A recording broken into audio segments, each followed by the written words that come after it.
और दिल्ली में जब सर्दियां शुरू होती हैं तो प्रदूषण अपने चरम पर होता है। इस बढ़ते प्रदूषण को किस तरीके से कम किया जाए और आखिर क्यों सर्दियों की शुरुआत होते ही प्रदूषण धीरे धीरे बढ़ने लगता है।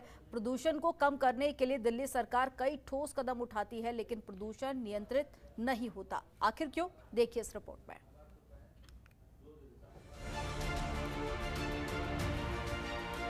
दिल्ली में जब सर्दी की शुरुआत होती है तो हर साल प्रदूषण का स्तर बढ़ने लगता है। सरकार अपनी तरफ से हर कोशिश करती है, लेकिन आखिर क्या वो कारण है कि हर साल दिल्ली की आबो हवा खराब हो जाती है। वैज्ञानिकों के मुताबिक जब मौसम बदलता है तो गर्म और सर्द हवा आपस में मिलती है।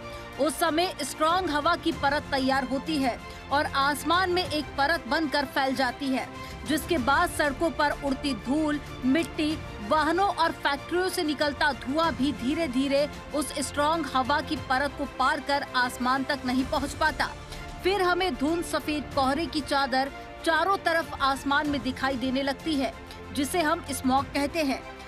यमुना बायोडायवर्सिटी पार्क के इंचार्ज और पर्यावरण वैज्ञानिक डॉक्टर फैयाज खुदसर ने ये जानकारी दी है। दिल्ली एक गैस चैम्बर बन चुकी है और दिल्ली में प्रदूषण को कम करने के लिए दिल्ली सरकार काम कर रही है। वहीं हमारे साथ में पर्यावरण वैज्ञानिक मौजूद हैं, फैयाज खुदसर से बात करते हैं। सर, किस तरीके से प्रदूषण को काबू किया जा सकता है, क्या तरीका है? आप देखिए, जैसे ही सर्दी आती है प्रदूषण तेज़ होने लगता है और उसमें उसका एक वैज्ञानिक कारण है। जब भी सर्द और गर्म हवा मिलती है तो एक स्टैग्नेंट एयर का पॉकेट बन जाता है और उसके अंदर धूलकण फंस जाती है, जिससे स्मोक का वातावरण बनता है। फिर सांस लेने में मुश्किलें आती है। ये एक ऐसा प्रयास है जो सरकार तो करती ही रहती है, लेकिन ये एक ऐसा प्रयास है जो लगातार और निरंतर होने वाला प्रयास है। कुछ काल के लिए करना फिर रुक जाना वो नहीं है।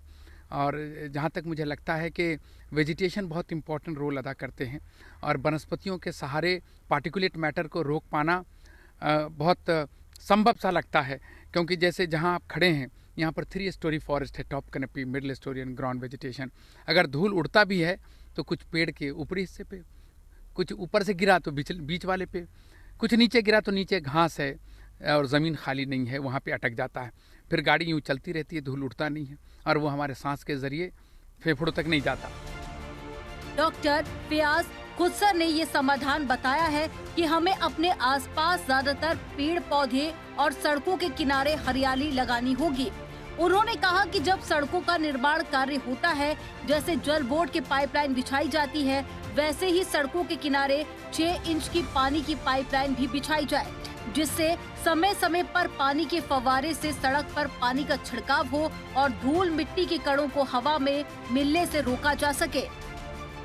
तो हमें ज़रूरत है कि आप दिल्ली में सड़कों के किनारे ग्रीन बेल्ट डेवलपमेंट में कुछ अलग ढंग से सोच बनाएं और उसमें जो नेचुरल फॉरेस्ट होता है उसको सिमुलेट करें। 3 स्टोरी फॉरेस्ट की जो मैं बात कर रहा हूँ, top canopy, middle story and ground vegetation, अगर हम ऐसा कर पाए तो शायद पार्टिकुलेट मैटर से लड़ना खास करके बहुत आसान हो जाएगा।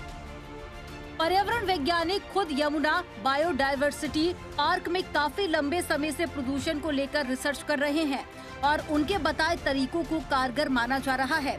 वहीं दिल्ली वासियों का कहना है कि केवल सरकार ही नहीं, हमें भी अपनी जिम्मेदारी निभानी चाहिए।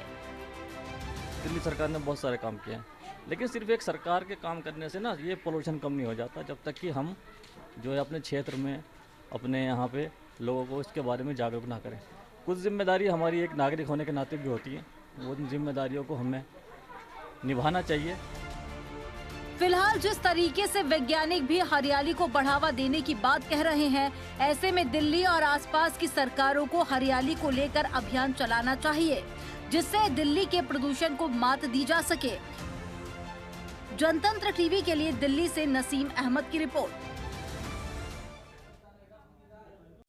खबरों के निष्पक्ष विश्लेषण के लिए सब्सक्राइब करें Jantantra TV and press the bell icon. Never miss any update.